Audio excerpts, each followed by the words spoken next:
kayo mga OFW, alam niyo ba, kwento ko sa inyo, nung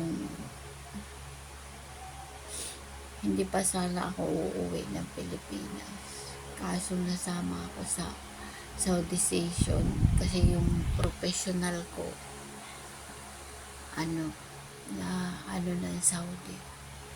Yung pag-uwi ko ng Pilipinas biglaan, tapos ang sisti pa, ikinuha ako ng employer ko ng ticket. Yung palang ticket pala yun, peke pala.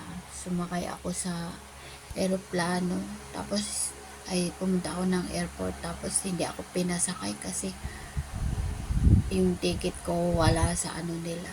Tapos bumalik ako dun sa ospital, sa clinic. Sabi ko peke yung ticket na kinuha nila sa akin. Mas ayaw na nila akong i-process, kaya wala akong nagawa. Yung perang binayad nila sa akin, binawasan ko. Tapos halaga din yun na 50,000. Kaya imbis na mailagay ko dito sa bahay, mai-business ko pa, hindi, kasi pinamasahe ko. Tapos pinaglaban ko pa yun sa OWA. Nagpunta ako sa agency, hindi na nila ako tinulungan kasi daw hindi ako nag-update ng ko, ang tawag dito, yung OWA. Buti na lang nakabayad ako ng 2 years, 7 years kasi ako hindi umuwi. Dapat pala every 2 years mag-update ka sa OWA, magbabayad ka, o kaya mag-uuwi ka ng Pilipinas para matulungan ka ng agency mo. Ganun pala ang patakaran. Tagal ko sa abroad, hindi ko nalaman yun. Hindi kasi ako umuwi kasi wala naman ako uuwian. Ngayon lang ako naghiwalay kasi ako, tapos nag-asawa ako. Tapos yung nakuha ko pang kala ko mabait naman siya, kaso masyadong bungangiro. Kaya yun naman problema ako. Tapos natulungan ko pa sila, kaya kayong tutulong pagdating sa lalaki, kayong tutulong, kasi hindi naman nila yan tatanawin na utang na loob. Hindi nila yan tatanawin magiging masama pa kayo sa huli. Ngayon, yung nag-apply ako ng trabaho dito, natanggap ako, kaso hindi ko na ba kayang makiano sa mga kabataan kasi 57 years old na ako. 57 years old na ako, tinatamad na rin ako magtrabaho. Tapos yung naipon ko, nilagay ko dito sa bahay para maayos yung bahay ko. Yung wala akong pinagkikitaan, sana ma-monetize na yung YouTube ko. Kaya yun lang, tindahan.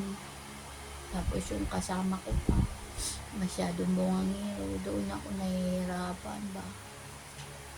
Hindi ko alam ang gagawin. Minsan mas maigi pa yung mag-isa ka. Kung ako lang may anak, hindi na ako mag-aasawa pa. Kaso wala akong anak, wala akong makakasama.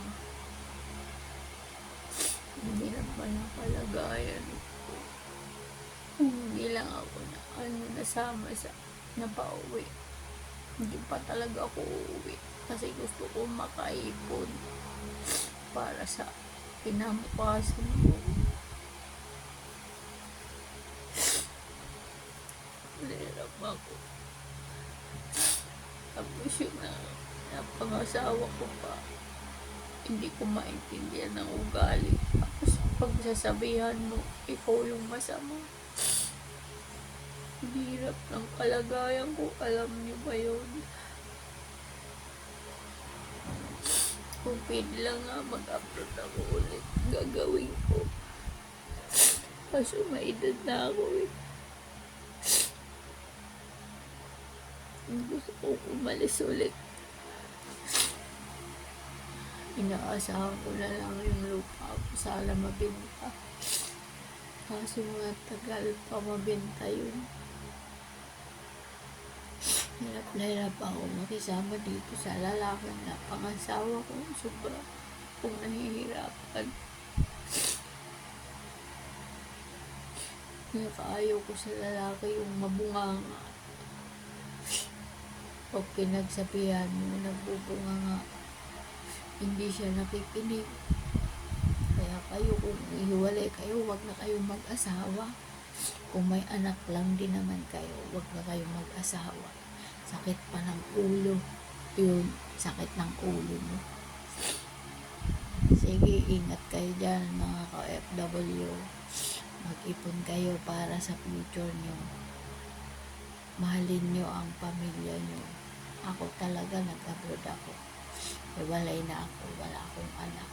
Kasi yung unang napangasawa ko, sira ulo din. Kaya wala akong swerte. Kaya kung may mga kasama lang ako dito sa bahay ko, di na ako mag-aasawa. Kaso wala akong makakasama.